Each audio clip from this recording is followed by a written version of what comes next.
Hello everyone, back again to a new edition of Talk to the Coaches. I actually forgot to put the title. Honestly. Talk. I'll read later. So, welcome. I honestly don't see who's live, who's not live for some reason. My best mate Stefan from Romania is live. He's online. Hi Stefan, te pup.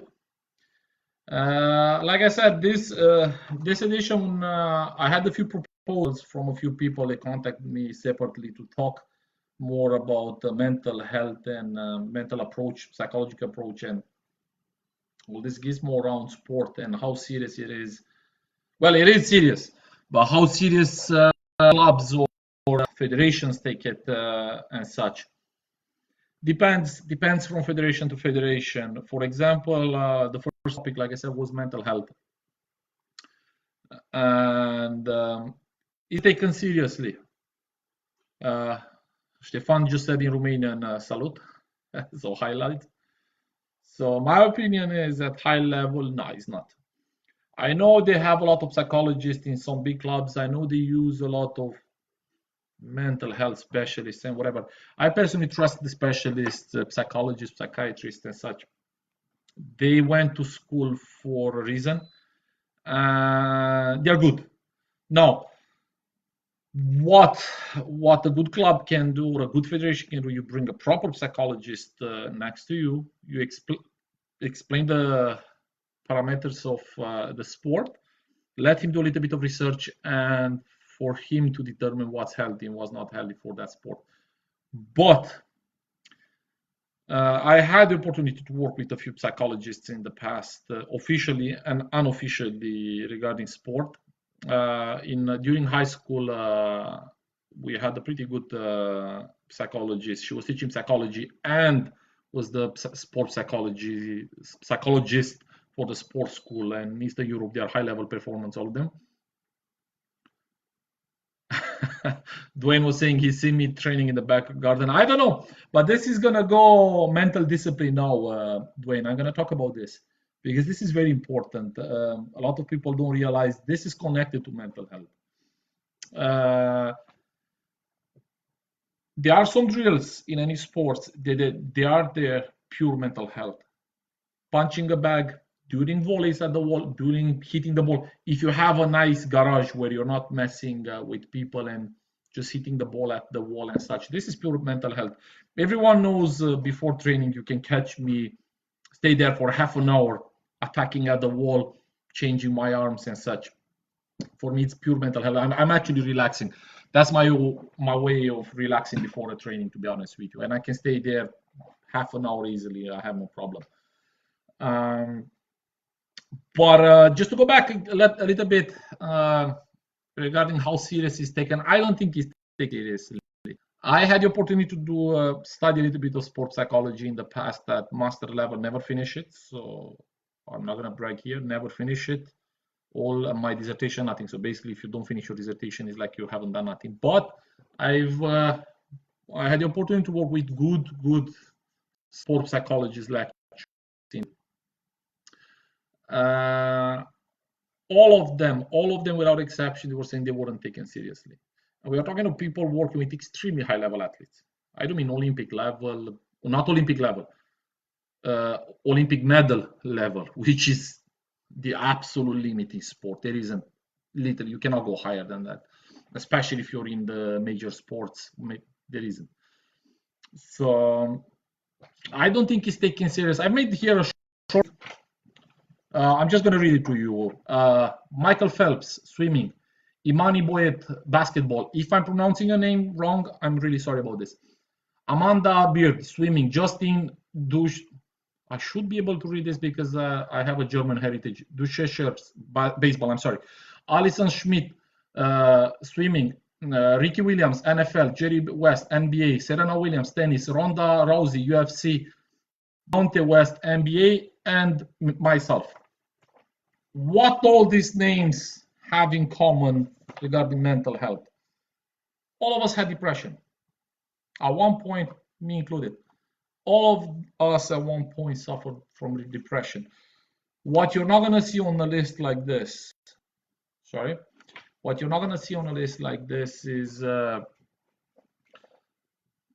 Eastern European names, which, because we have actually a very toxic culture in this direction, even if we have very good psychologists who know something about communism, they know why, but I'm not going to enter in details.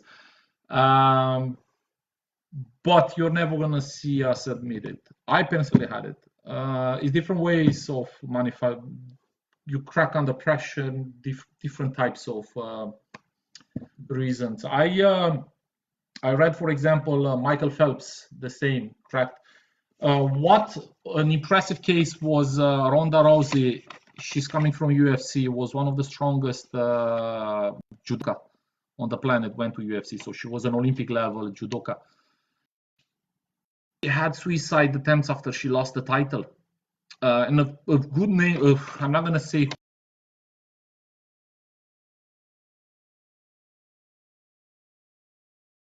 who, because yeah, you see the glamour part of the sport, but it's very hard to see the actual stress, what's happening there, how much tension is there.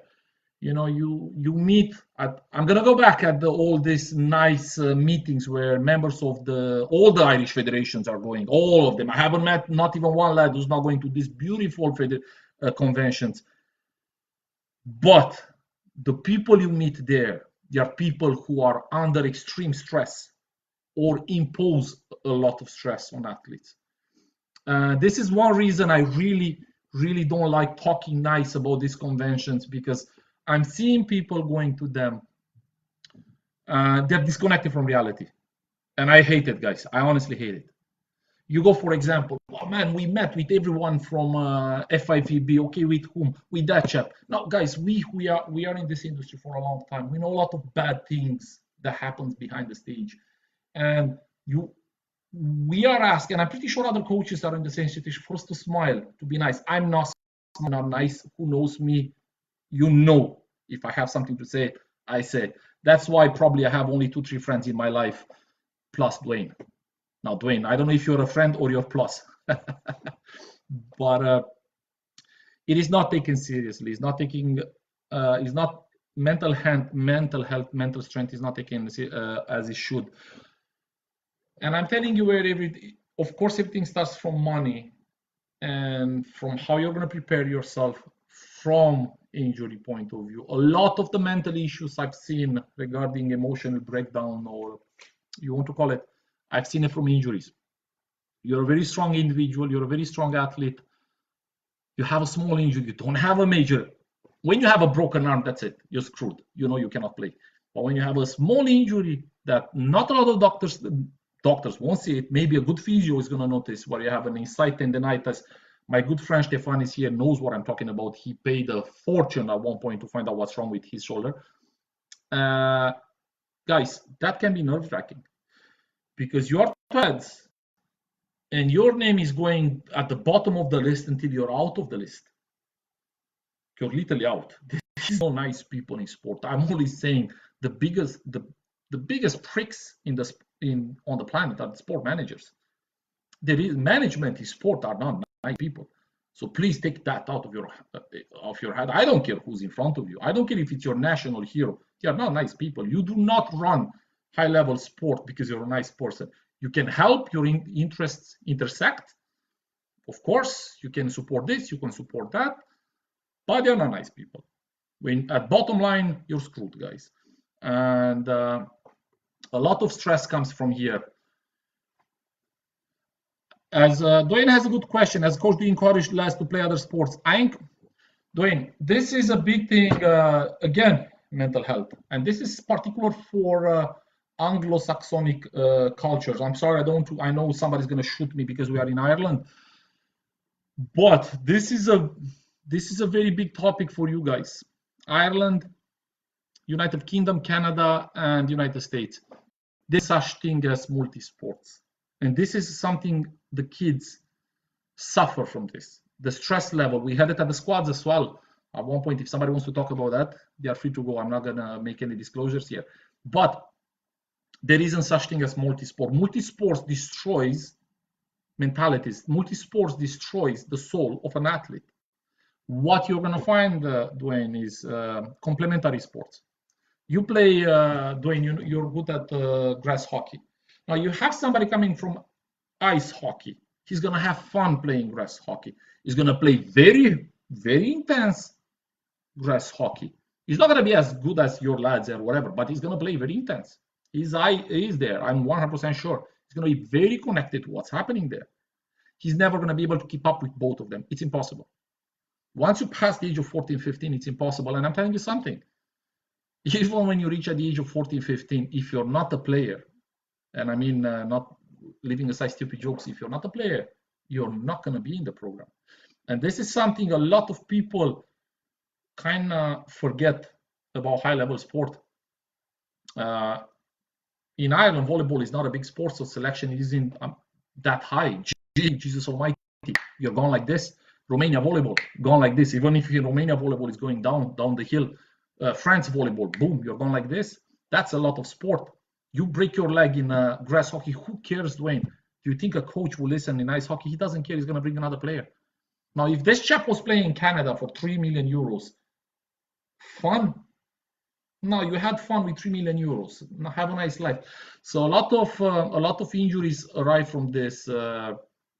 Stefan just said, I'm going to translate occasionally. My friend is still playing extremely high-level volleyball. I'm going to translate what he's writing. He said the same thing. Mental health, there isn't such thing in Romania. That's the reality. We have good psychologists, good specialists, but there isn't such thing.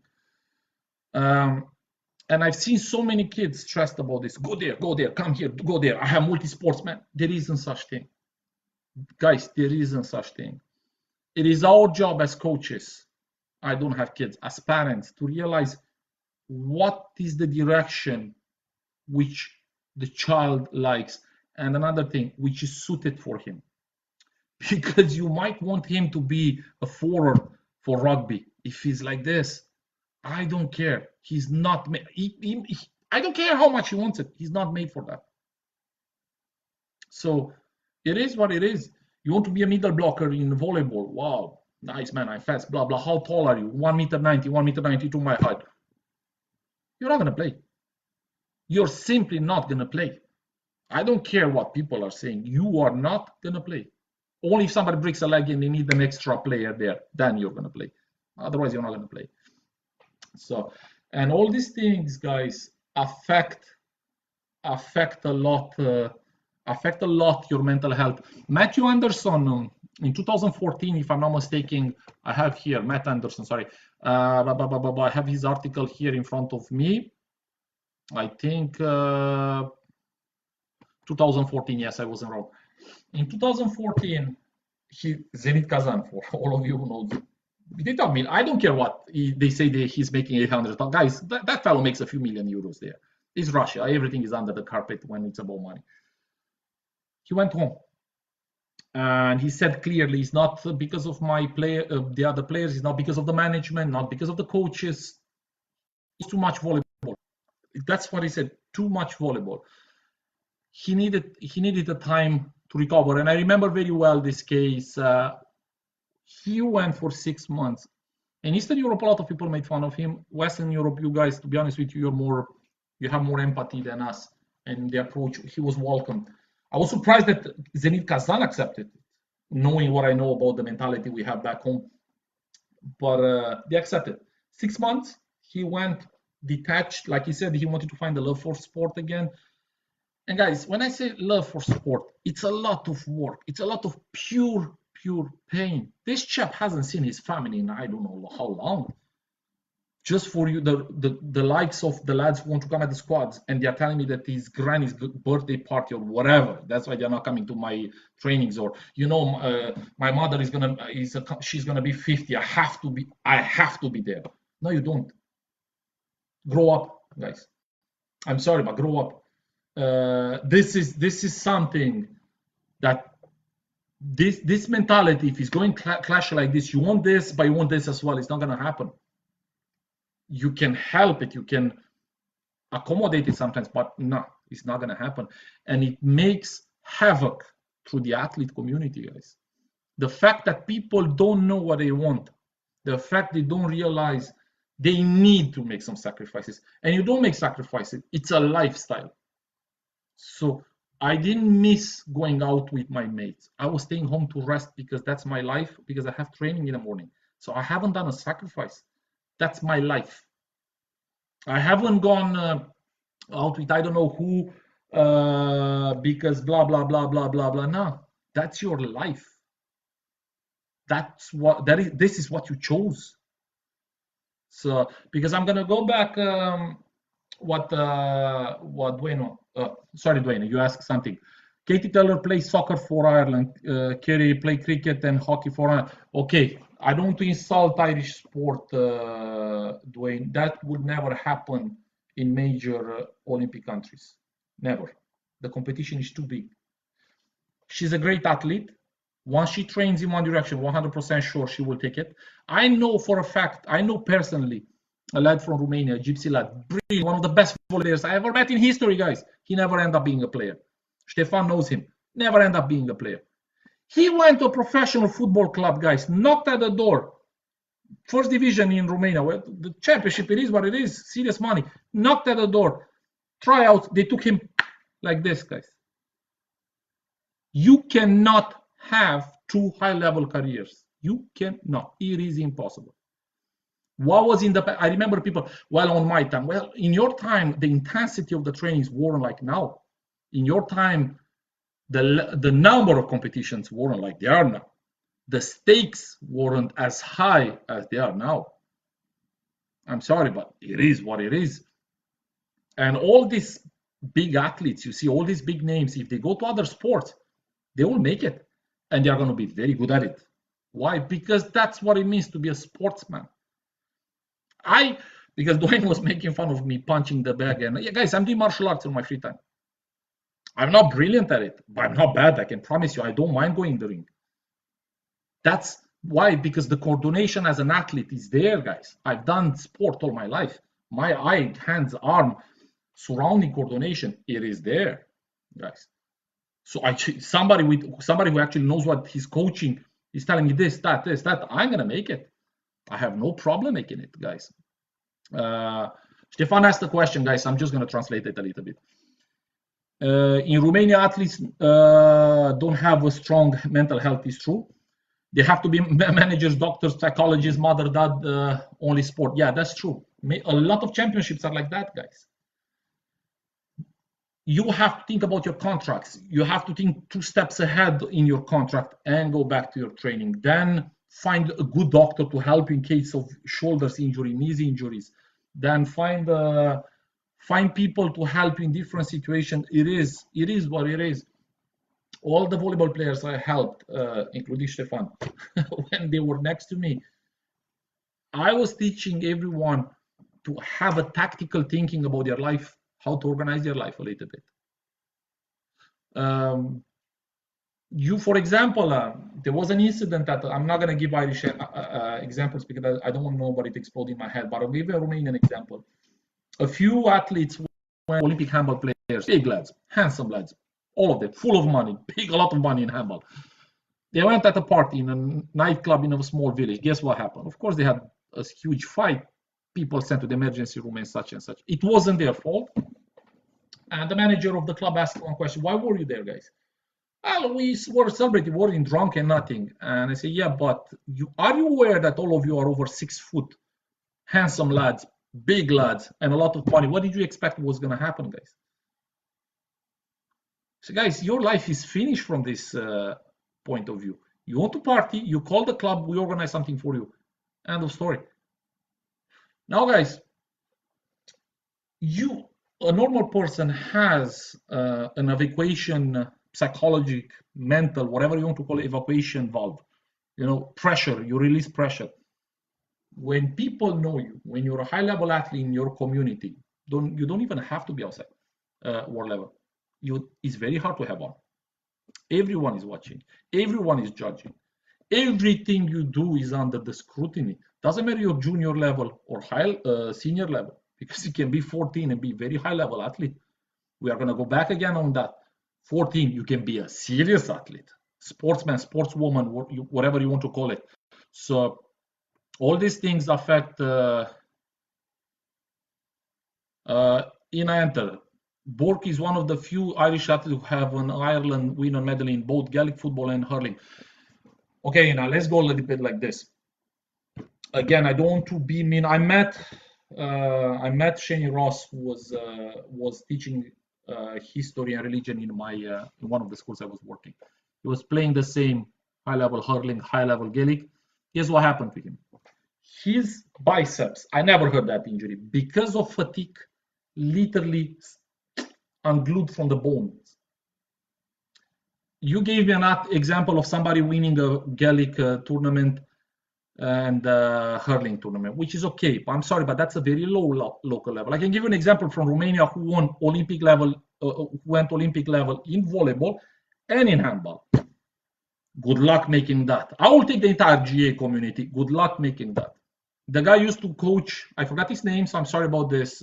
All you handball fans, I'm sorry about this. I forgot his name. He's Romanian as well. He used to coach. He was the head coach of the men's handball team the head coach of the national handball team in Mexico. Junior, seniors, everything, like me. But no, he was much better. He's the only case who actually went like that. Țiriac, the richest ex-athlete on the planet. I don't know if you ever heard about Allianz Țiriac. One of the owners used to be a Romanian in tennis. For the old timers, maybe you know tennis. He used to be level.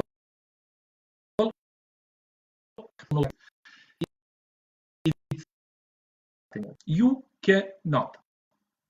I'm sorry. Yeah, you go to swimming, you go maybe to athletics, individual sports, other sports. I'm sorry, guys. It's too.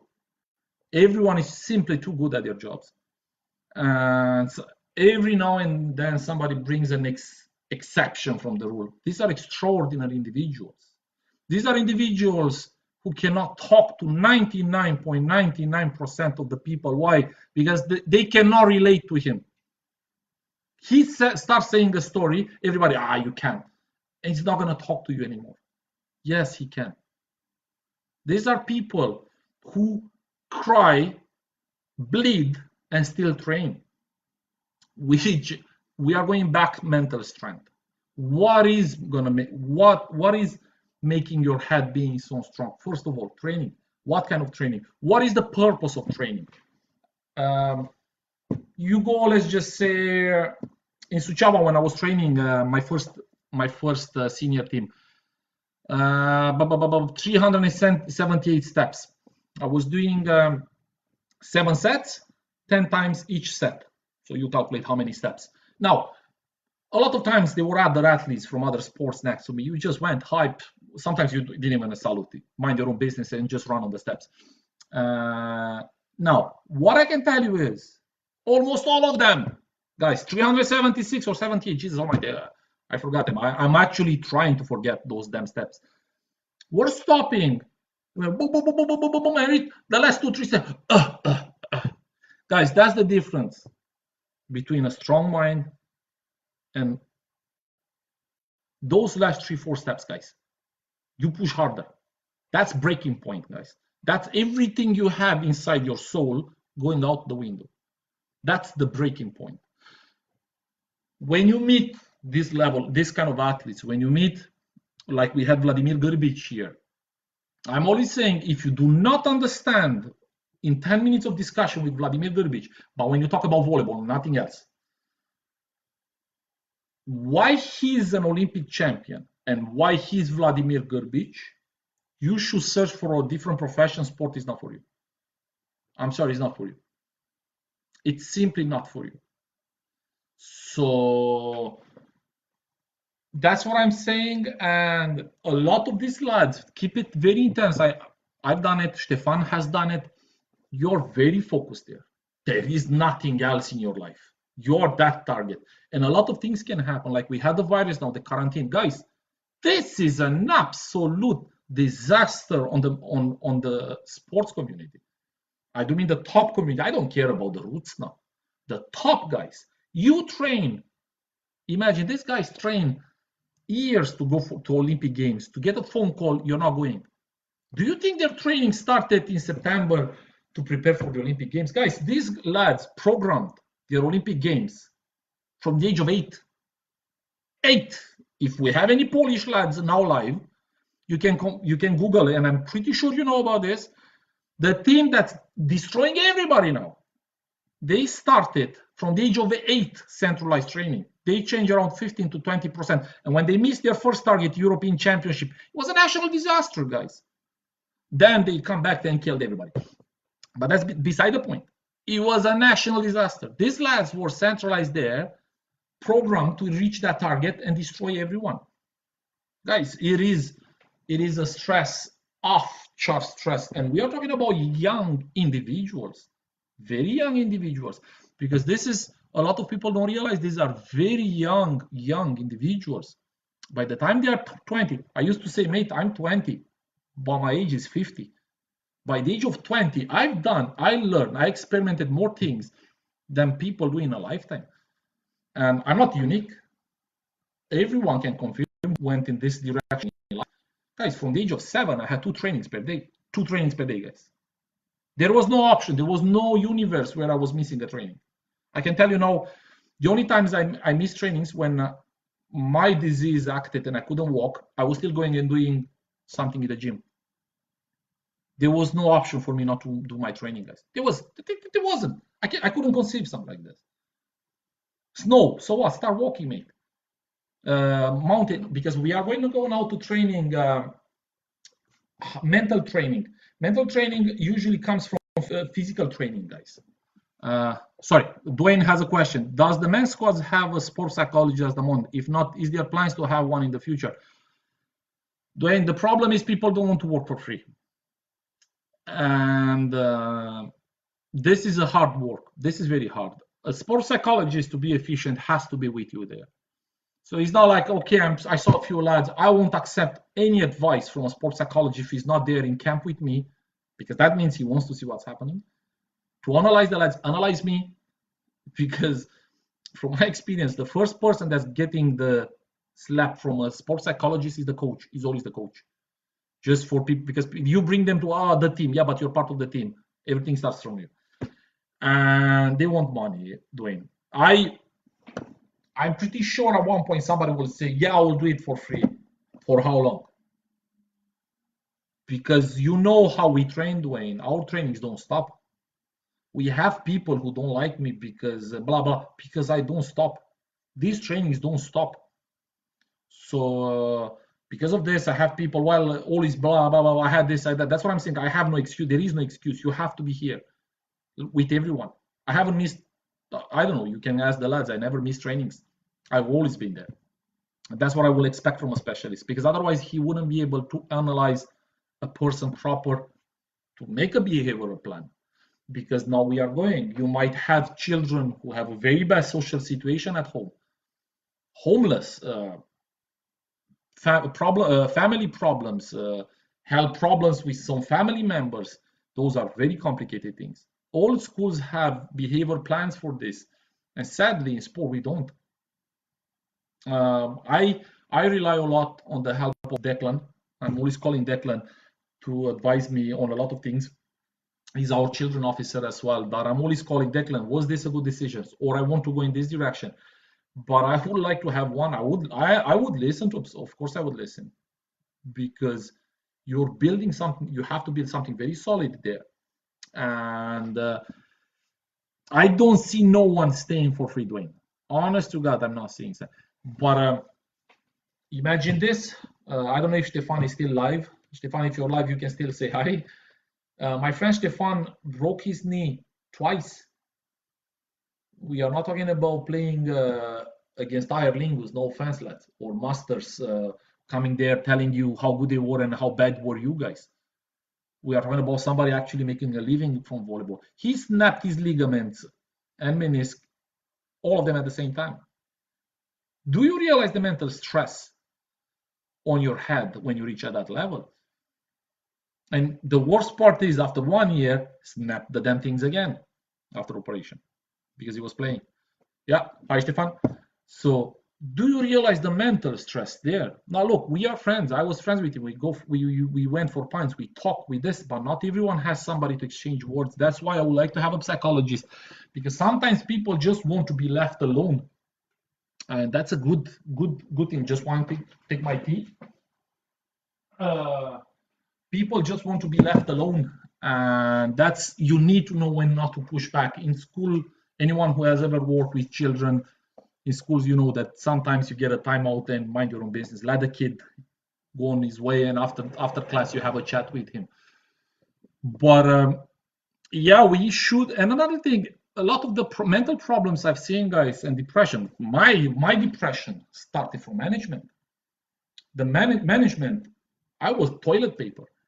Me and my teammates, I wasn't alone. After an unbelievable hard season, I do mean unbelievable hard. They've done a lot of stupid things. They destroyed our mind. They destroyed our minds.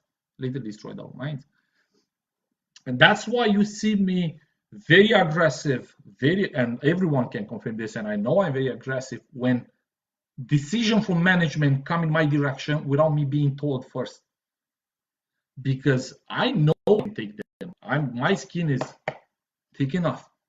But we have young athletes. I don't know how they are going to react. And a psychology tactic, a good psychologist will filter this, would impose some things. Okay, you know, like Dante's Inferno, you need some steps there before you have your climax with the information. Because some, like we have now, imagine this, we had tournaments after tournaments canceled. We are a very young squad, and I'm pretty sure the boys in the squads are very stressed. St. Patrick's off, Flying Scots off, under 19 small country division off. We wanted to invite a few teams to have them here, they are off. So 2 years of training, intense training. So very intense training, and everything is boom, gone. Now we need to find a way to motivate these players to stay with us, considering the financial problems. Everyone is paying. How are we going to stimulate these boys? How are we going to help? We need more help, that's for sure, than a professional club at this moment. Stefan said, I'm going to translate for you, lads. Sport psychologists complete the training and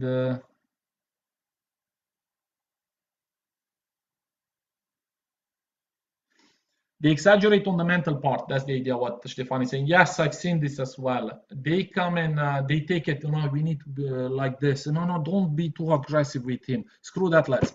Give me 50. No, 50. It's a punishment. Yeah, it's a punishment. Do me 100 push-ups.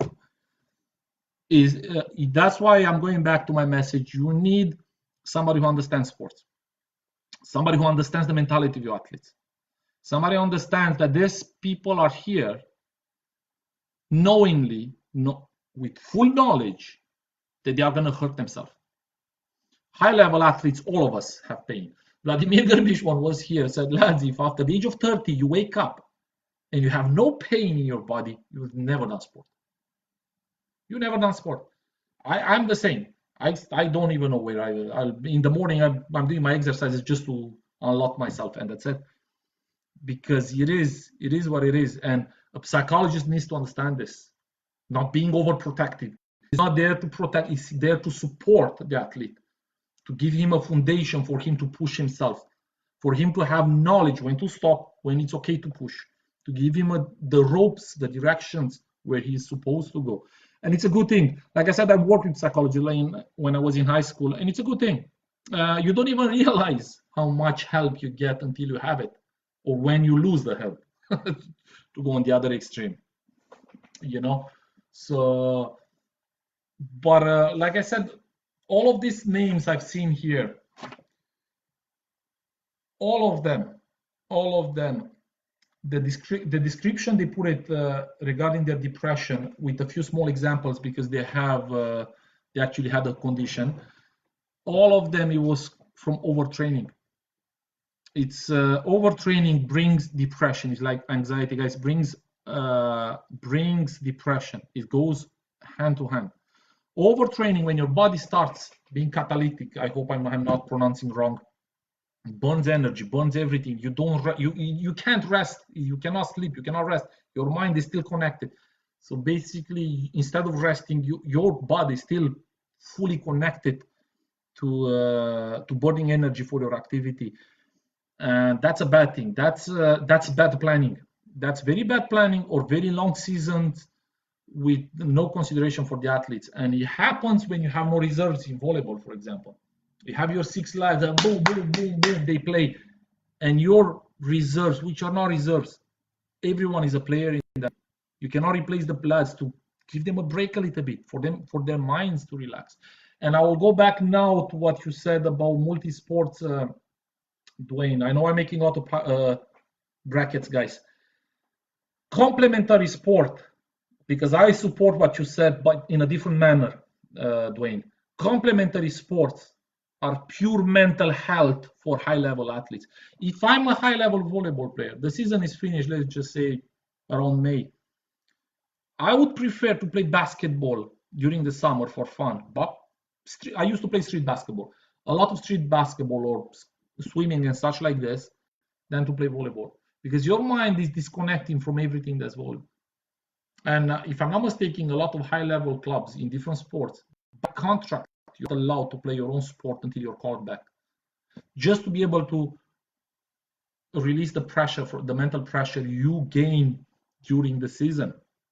But guys, make no mistakes, a lot of athletes suffer out there.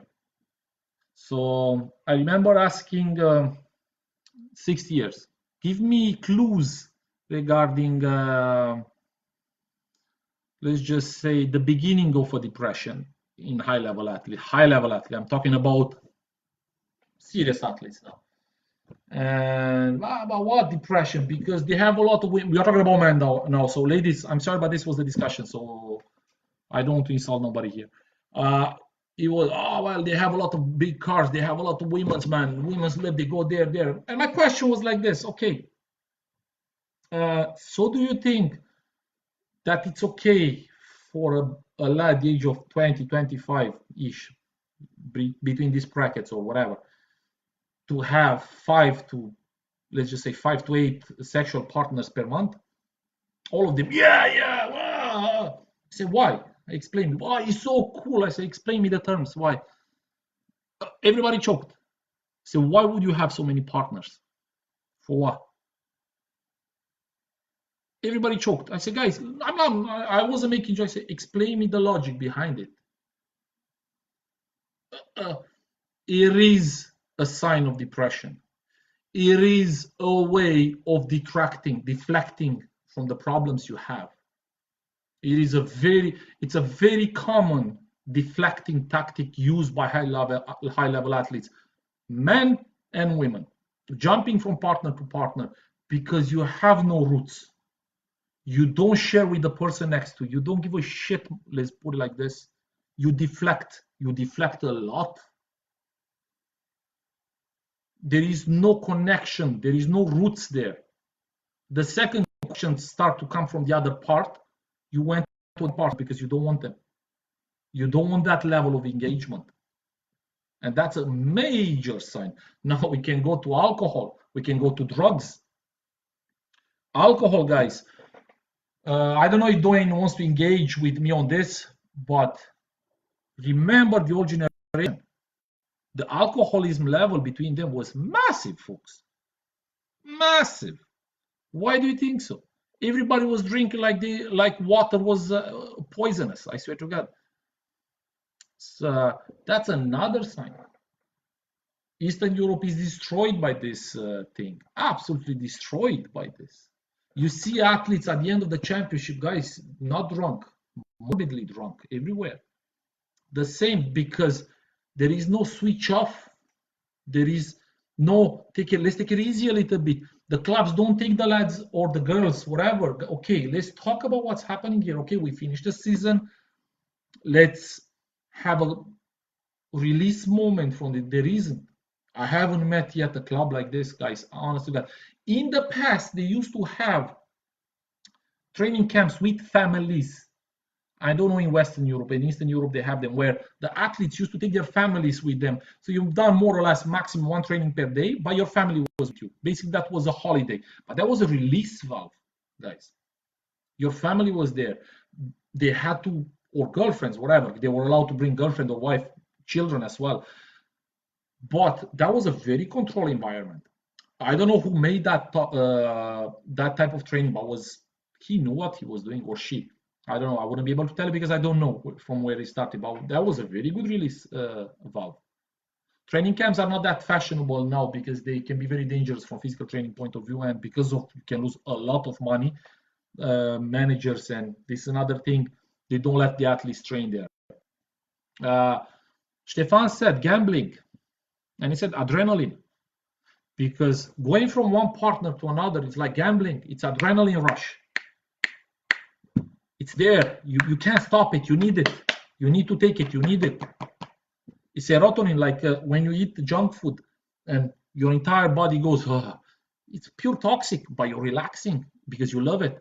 It is only for 5 minutes from eating junk food. I don't know if it's 5 minutes. Somebody said even less, but you love it. That's why you need more. That's why you want to eat more. And in the morning, you sweat. It's like it is. I don't have. Everyone knows that. So it is a very serious problem. And I'll be honest with you. I met a lot of guys who went well after they stopped playing. Post-retirement depression is one of the biggest things. Everyone knows about it. Nobody's doing nothing about it. Because once you're gone, you're gone. You're good as long as you're good, like we are saying in Romania. End of story.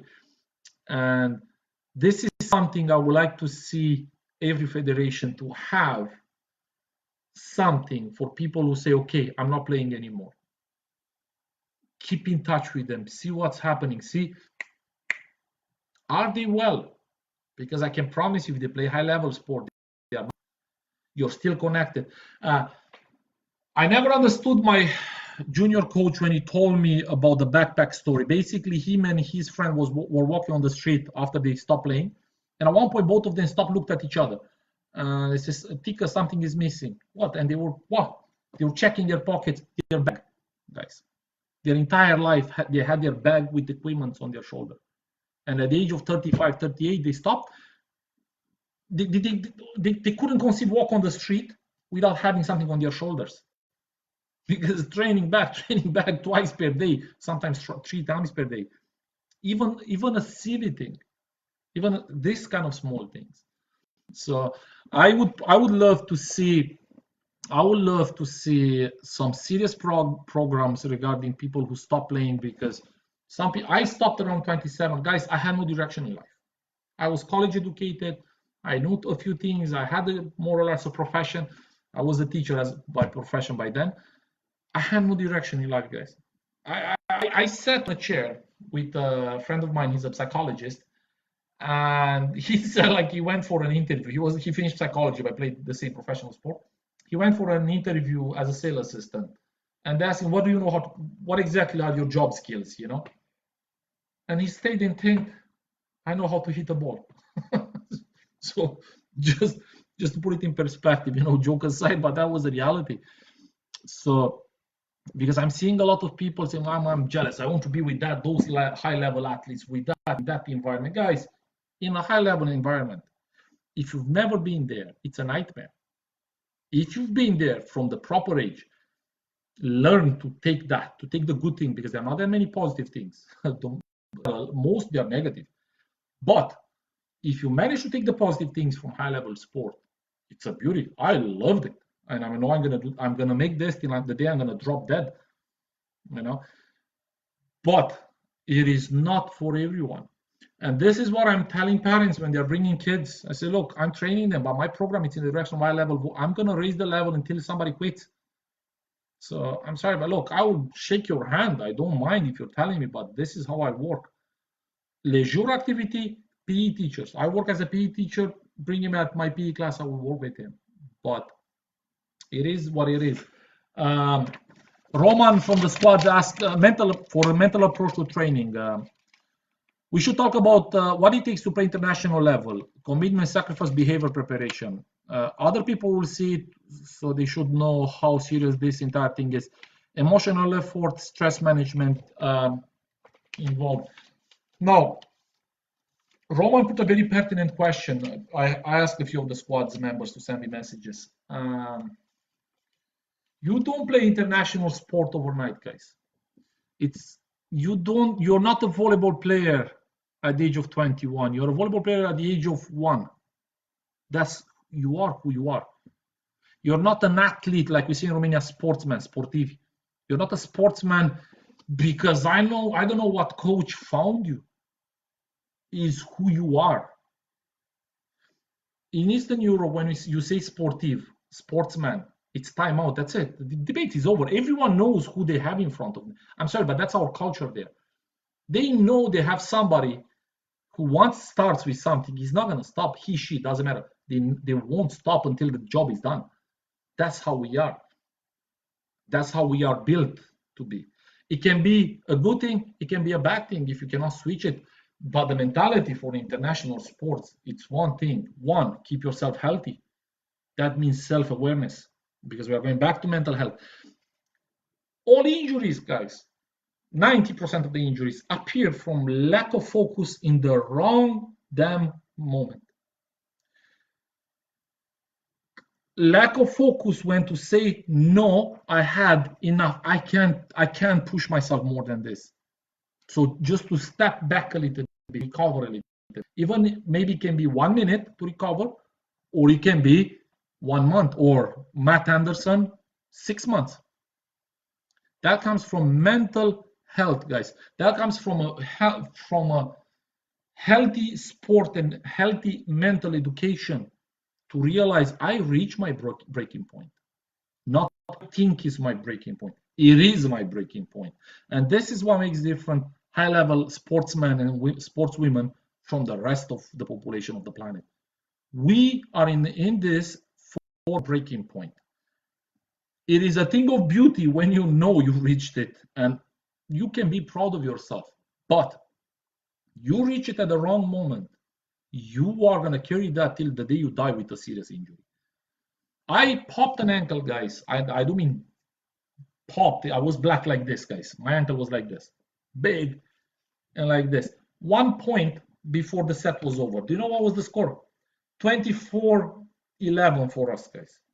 I had to go like an animal on the ball. Well, that ball, guys, was one too many. When I landed, I was gone.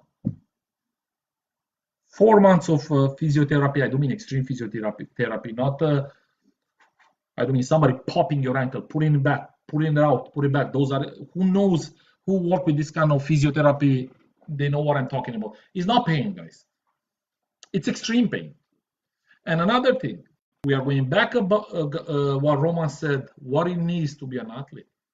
When that physiotherapist puts his hand on your ankle or on your ligaments and start pulling with their hands, because they know how to pull them.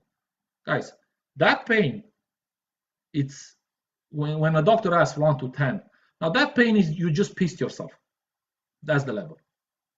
I'm not joking. I don't want to be rude. You just pissed yourself. That's the level of the pain. Everything goes numb in your body. Are you going to go next day, or are you going to stay there to finish your session? Why? Because that's how you can play in 2 weeks from now. Because with normal physiotherapy, you're not going to play. You're going to stay in crutches for 3 months. And even if you're not in crutches, if you feel pain, you cannot jump. In volleyball, a small amount of pain, you're useless. That's why our sport is so like it. So I couldn't find. I wanted to share with you here a report regarding shoulder injury. You know, all volleyball players complain about shoulder injuries. Most of volleyball players. And I found at one point, I'm not going to say the name of the university in the library because a friend gave me the password, and I was reading their research papers. And if somebody can find the report, send to me because I would like to read it again proper.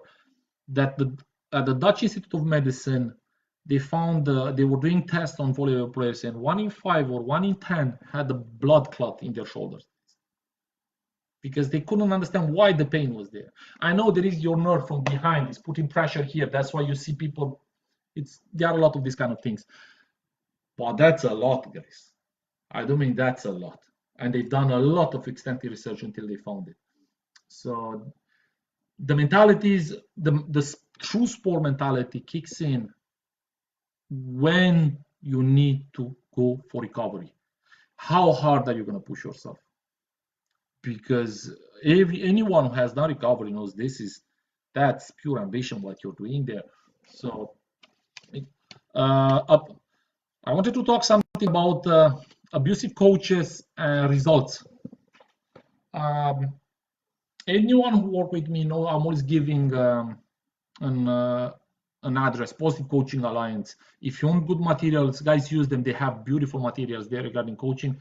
Good examples, bad examples, they will give you everything. Now, Eastern Europe used to beat you, point. Punches to your face and slaps and whatever. Stick, hockey cross, they used to beat you there was like a cherry tree. But the new abusive generation of coaches is it's mental abuse. And it's a subtle abuse. They start easy. They don't curse you. They are ironic with you, which is the worst thing possible for a pedagogue. You do not make ironies with your students. They start easy. They slide. They are evil, guys. They are pure evil. And from something very simple, if you come back next year, you're going to see an individual shouting, cursing, calling them useless and such. And you're going to look at, why are these guys accepting this? Why is nobody giving them a slap? Man, all of you are big as the closet. Why is nobody giving a slap to this? Because it's the new generation of abusive coach copied very well some tactics from the past. They slide under the skin of their players. They make their players feel like if they are not there, that's it. Their career is finished. Now you cannot play. If you don't play for Ireland, you don't play for no one. If you don't play for Romania, you don't play for. There isn't such thing. The planet is big. You want to play? Yes. Google, open a club, start sending messages. Is your coach calling you useless? Yeah, he's an imbecile. I won't go nice on this. He said you're useless. He's an imbecile. You need a new coach. Is your coach stimulating you to be aggressive, violent, not aggressive, because I'm going to go back, violent towards your opponents? Yeah, he's an imbecile. Find a different coach. It is not our job to raise punks. Our job is to raise sportsmen. You have an aggressive play. You're very aggressive about your point. You fight. No, shout. We all have it. Blah, blah, blah. Cursing a little bit there, it happens. But now this is where the line is drawn, guys. You can smile, okay, mate. I was just trying. That's it. Now, an abusive coach will never allow that from his athletes. It happened to me. I had the misfortune to work with some big scumbags in my life. I'm not going to use a different word because they were scumbags. Brilliant coaches. I work with brilliant coaches, but I work with scumbags as well. I remember, we didn't qualify for the national finals, and the finals were in our hometown. And we went there as ref. We were volleyball players. They put a linesman. So I was 15 or 16, and we were linesmen. No, 13, sorry. We were linesmen. And the team that beat us, that we got disqualified, was playing against another team to end up in the semifinals. And I was a linesman. And the most important point of the match, guess where was it? At my legs, if it was in or out. I gave the team. The other team, of course, they said that I was cheating. They almost wanted to kill me there. Another ball was the ball that closed the match, was a little bit out. Gave a point, My coach at that moment, guys, slapped me. I'm not joking. He gave me a slap. He called me an effing imbecile. Effing imbecile, bang, a smack. And the prick was, guys, you know how tall I am. The guy was 8 tall. Because, they screwed us, blah, blah, blah. He was pushing this mentality of being a low life on all the athletes. We some worked with, a lot didn't. That's the reality. A lot of us didn't. But believe me, we had a very hard life because we didn't accept that type of mentality. And you're all gonna see me very aggressive. People know when I'm talking about what I'm talking about. When I say that guy is an idiot, because I don't want to lose 1 second of my life, guys, with this kind of coaches anymore. 1 second. And I'm gonna tell them, I know I know who you are. I will not accept it. Each time you're gonna be in front of me, I'm gonna say that you are a scumbag, just to make sure you're never gonna talk to me. I don't care if you are gonna be the president of FIVB. I don't care. And that's the mentality I want to impose to my players, if it's possible. Okay, Anna has a question. Which would you rate higher, physical or mental well-being in a player? A player might be in perfect physical health, true, but might be struggling majorly with mental health, whether in it be from training or difficulties with other teams. Just one gonna have to scroll in the team, or something totally not related, or vice versa. Yes, I understand what you're saying. As a coach, would you take him, her aside and work with or notice and try and make their time that bit easier in training and see how the next training goes? Now, I've done this in the past with a lot of players, and I got a lot of abuse from other players. Why are the rules more for that chap? And I never explain myself. Why? Because that's why I'm the coach, and I won't explain myself. Uh, a lot of things, a lot of things can be helped. A lot of things cannot be helped. High-level sport, and this is where the problems start. In high-level sport, sometimes you cannot help. You can understand it, but you cannot help. We helped at the squads people with financial problems. We helped them with emotional problems. We helped a lot of lads, and I'm pretty sure a lot of lads can confirm this. But there is a limit how much you can help. There is a limit how many exceptions from the rules you have to make, because you're not a social agent. For me to get myself involved in some things will require from my part to have the same qualification of somebody who's going and help social cases. And those people are very good at their jobs, extremely trained at their jobs. And they will tell you, you're a coach, I fix this kind of problems. This is the reason why I would prefer to have a sport psychologist at the squads, which we don't. And I don't think we are going to have one, to be honest with you. Like I said, I don't see from where. Nobody's going to stay for free with us. But there is a limit how much you understand. I was in my last year of high school, and Stefan is online, my friend, can tell you, I was a hell of a player.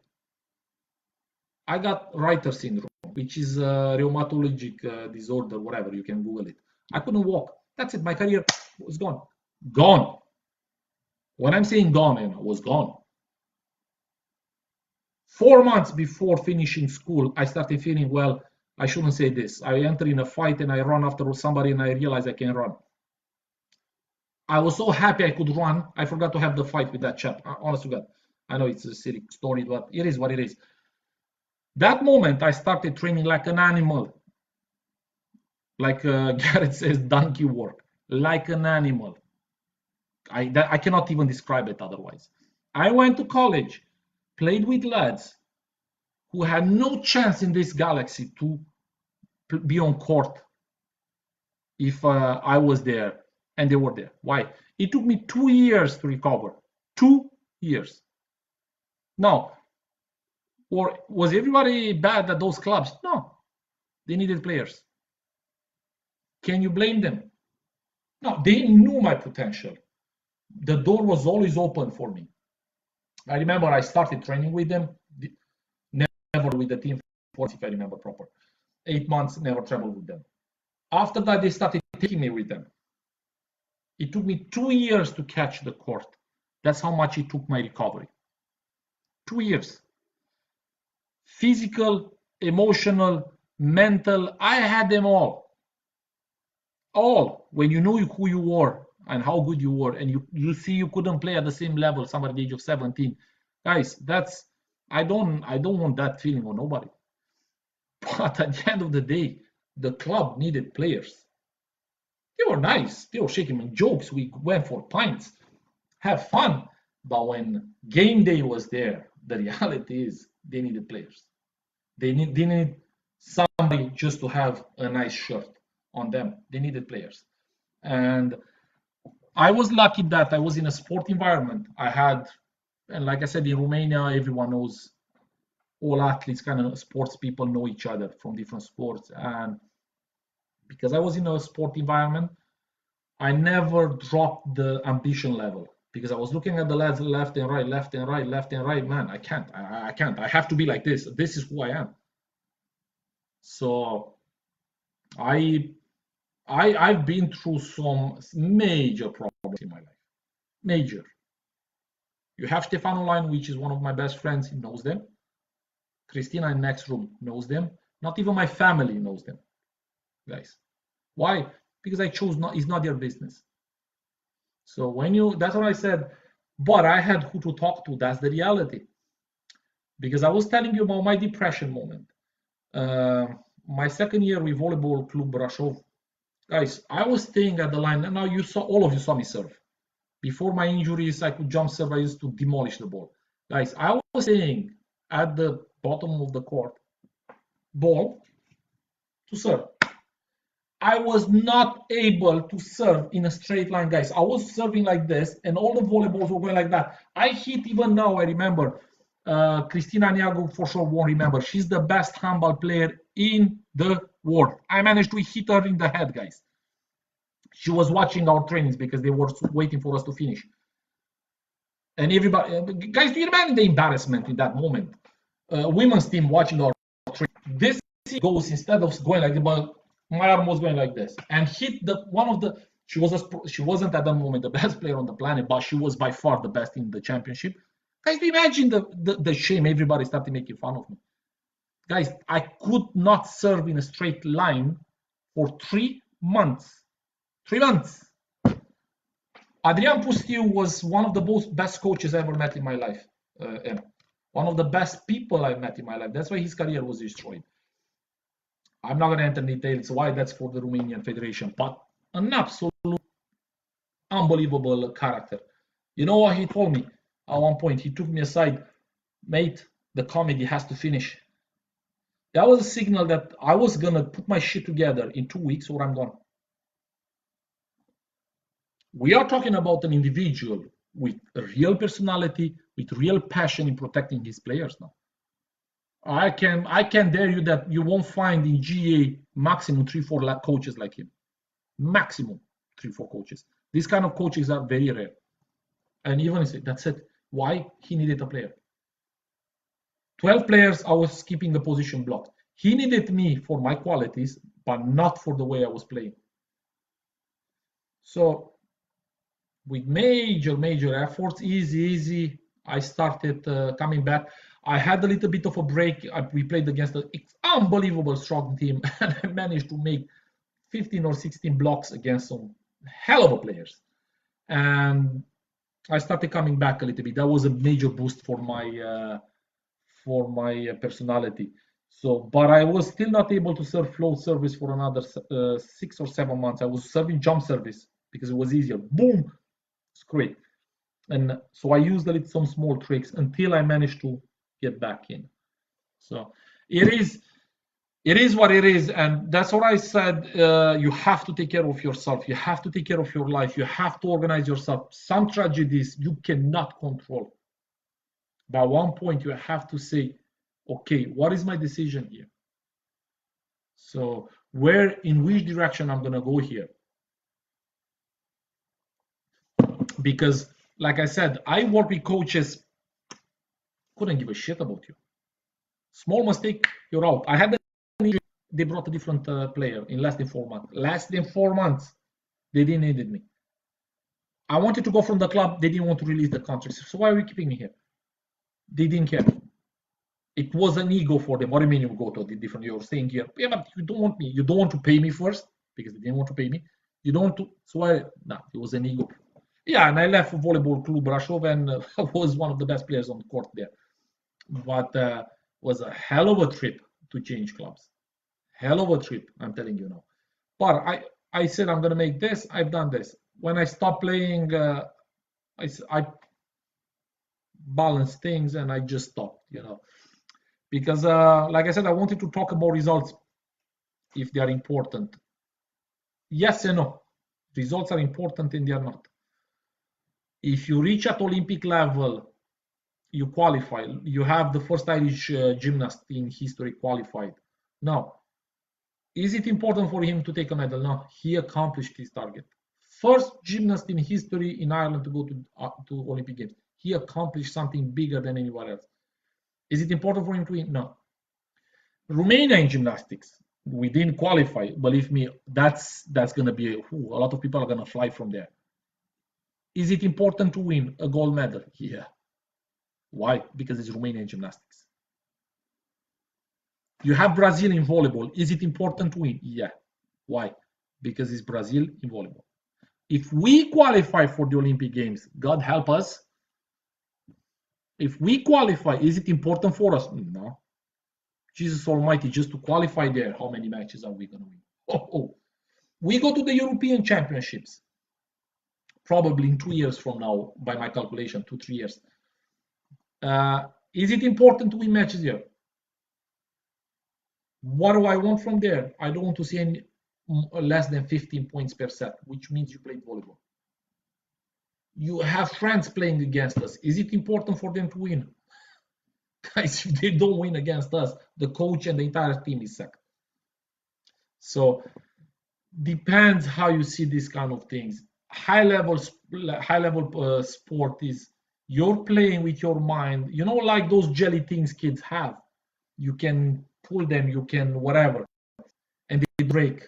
But at one point they might snap because you didn't realize it was a little bit too long. So that's how I see the human mind for a high level athlete.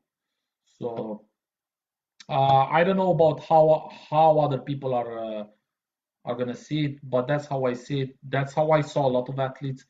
That's how I seen a lot of positive cases, a lot of bad cases. I am like I am through experience. Experience means I failed a lot of times, guys. I didn't accomplish, I failed. So when you fail, you learn from your mistakes if you like things. But that's how I learned them. And I know I'm stronger now, but that doesn't mean the history is not behind and is not gone, guys. I'm not well, that's it, it's done and dusted. It doesn't work. It's always there. It is always there. I could have done this, that. Sadly, it's gone. Age, you have to accept some things. And my advice is for high level athletes, guys, make friends outside sport. Make friends outside sport because it helps. Or make from different. Look, I had Cornelius Opariuc joining. He's a friend of mine. We were roommates one summer. Rugby player. So what has rugby to do with volleyball? Well, he has one mentality.